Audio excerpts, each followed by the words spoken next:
Welcome to the video series on social media. Video lecture number 2 is going to talk about identifying the social media users.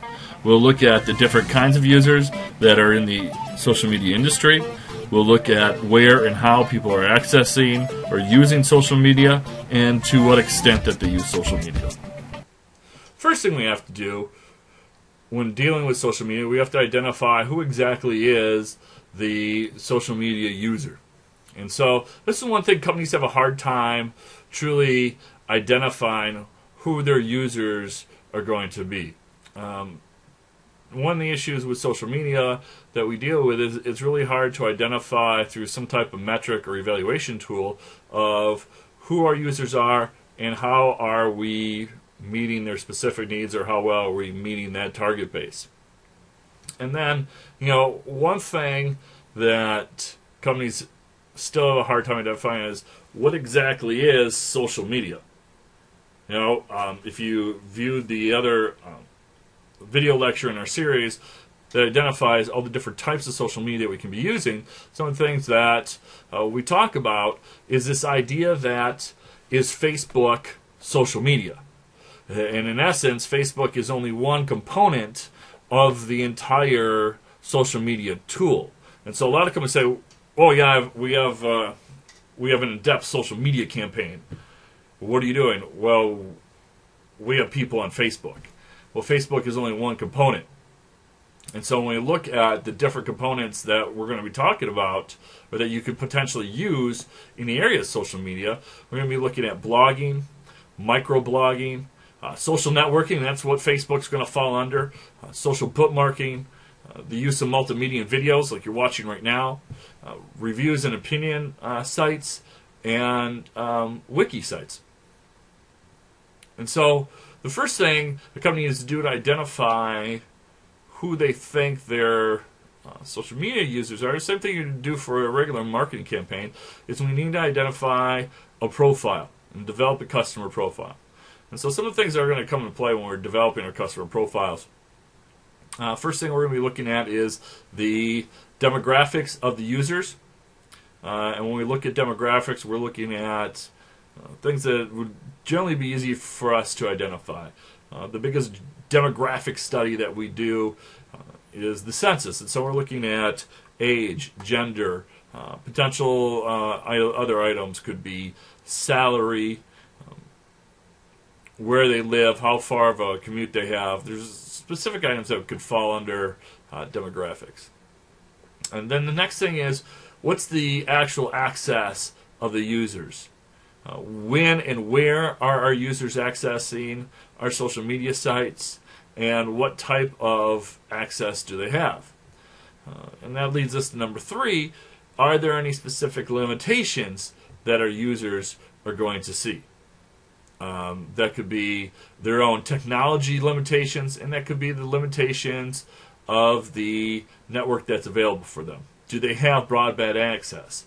If they don't have broadband access, how does it affect what we do?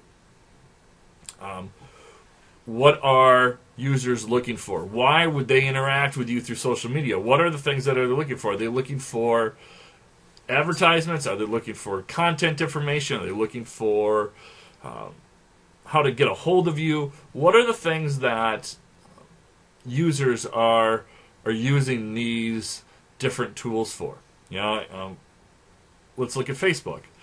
Are users using Facebook to get marketing messages? Are they looking to use Facebook for socialization? Majority of users are using Facebook for socialization, and so when they get too many marketing messages, they have a tendency to want to zone those out, and they unlike you. And so when we look at creating a good customer profile, some of the things we need to do is, it's better to be more specific than general. You want to identify these people as best as you can. I know when I work with people who are starting their own business, I'm like, who's your customer? Well, males between the ages of 18 and 50.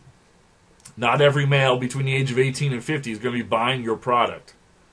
And so you want to get as specific to the information so you can tie in who your target base really, truly is. Is this group measurable? How can I measure the size and depth of this group. Do the people in this group, do they have similar traits that you'll be able to connect to? When we identify target markets or creating customer profiles, generally we're going to start off with 3 main profiles that we're going to be looking at. Now we can create offshoots from those 3, but generally our 3 target markets are going to be what are called our primary, our secondary, and our tertiary markets. The best way I like to define the primary market is kind of look at an apple tree. When I was growing up, we had an apple tree in our yard. And if you had to go out and pick apples, the first thing you did is you picked the low-hanging apples first. And so the primary market are your most obvious customer. Who's your number 1 customer base that you're going to be pulling from? And so that's the easiest one for you to identify. From your primary market, you'd have a secondary market of people to pull from, and then you may have a third market or a tertiary market. And so let's say you're running a sports bar. All right? Your primary customer is going to be people that want to gather to watch a sporting event.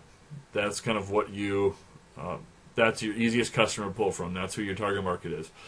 Secondary market could be people who are looking for a meal within a specific price point. And your tertiary market could be customers that are looking for catering. And so you can still meet each of those needs. You can identify and create marketing profiles for each one of those consumer profiles that you've created. And so when we look at identifying the social media user, we need to understand that social media users fall into one of 7 categories. And each one of these we will break into greater detail to discuss. And so the first one that we're going to look at is actually the last one in this list. We're going to look at the inactives. And when we look at inactives, these are people who don't use social media. Now, why do we mention that? Because obviously we're going to have customers that don't use social media. And yes, those people do exist.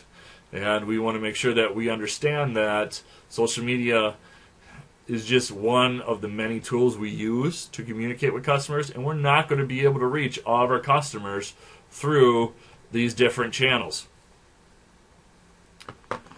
Next you have the spectators. These are the people that consume content that others produce. And so they're going out, they're looking at content, they're collecting it, they're going to blogs, they're looking at videos, they might look at posts that people make, but they're not necessarily contributing at this point. They're just viewing and consuming the information. And so that's the other thing with social media. It is a good way for us to communicate and create a dialogue between customers, but a lot of times we may be sending information out, people are viewing it, but we don't know exactly what or how people are viewing that information. Then we have the joiners. These are the people that may maintain a profile on a social networking site. They may visit social networking sites on a regular basis. These are the people that we call the joiners. And we call them the joiners because they sign up for the access. They may not be big on creating access at this stage, but they are viewing and using our social networking sites for information gathering. We looked at collectors. These are people that are using those bookmarking sites. They're uploading and saving information that they're finding online. They may be subscribing to specific RSS feeds if they want information on specific topics, but they're definitely using social networking for a knowledge base. Critics, these are people that are going to be evaluating and commenting on content. They're going to be using forums and discussion boards. These are people that respond to every single article on the newspaper. If you go to newspaper sites, you'll see that there's people that are putting the information out there. They may also go to some of those other sites to evaluate different products and services.